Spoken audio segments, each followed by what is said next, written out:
Assalamualaikum warahmatullahi wabarakatuh. My name is Zanusi Langpute, metric number 1622789, and this video is a video about book reviewing assignment assigned by Dr. Koiril on the course of political philosophy, coding 2140, PSCI 2140. And let's move on to the topics. This video is a video book reviewing on the title of On Liberty by John Stuart Mill.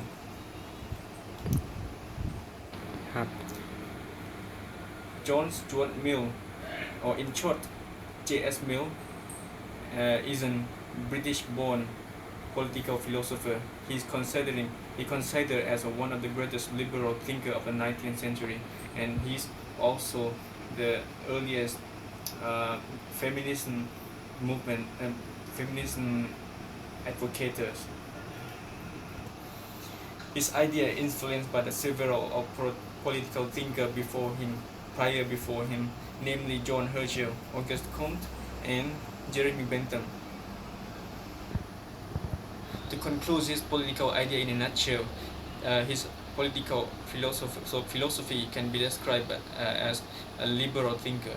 In a nutshell, he believed that freedom should be justified by the individual in opposition to the unlimited state and social control. Now let us move on to the first chapter of this reviewing assignment. This video reviewing assignment required to do the reviewing on the chapter 2 and chapter 3, and I'm going to start with the chapter 2 as my first chapter. This chapter title is On Liberty this chapter title On Liberty of Thought and Discussion. Okay. He presents his idea into the form of two hypotheses, in which first is the freedom of speech and the second is the tyranny of the majority. Now, about freedom of speech, he believed that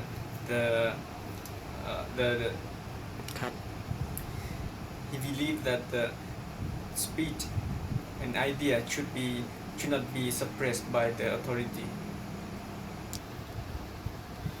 On his first opinion about the freedom of speech, quoting from his book, he believed that opinion which is attempt to be suppressed by authority may possibly be true.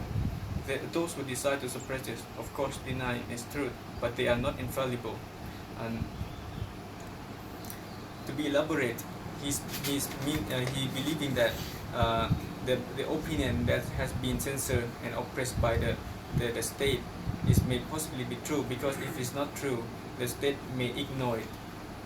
And he believed that this idea and opinion has been listened as a method of fact of society, and is possibly may be the truth that has been hidden by the suppressive authority.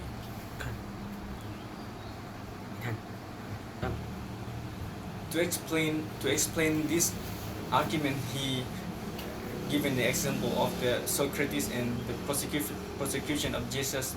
And in the case of Socrates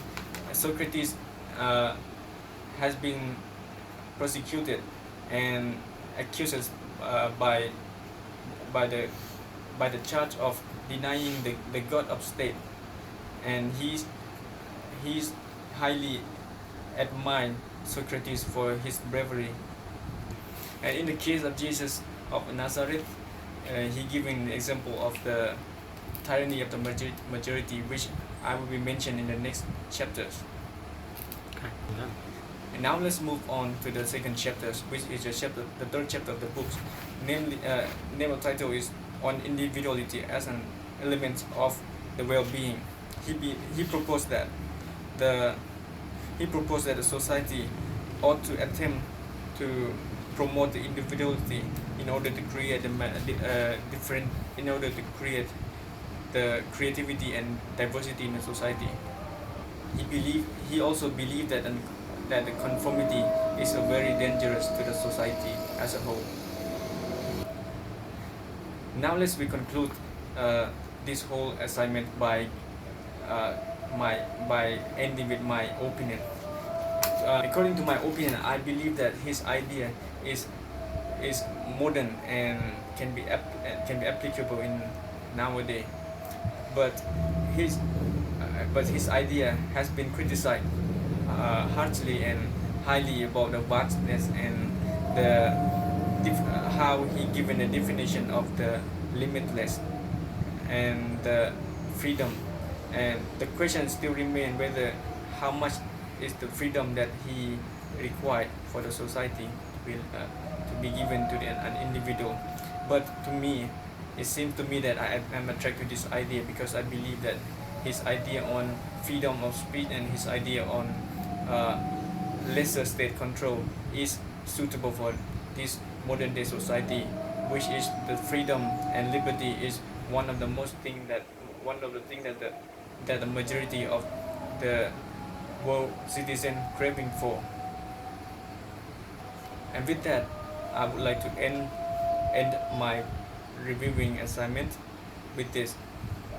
Thank you.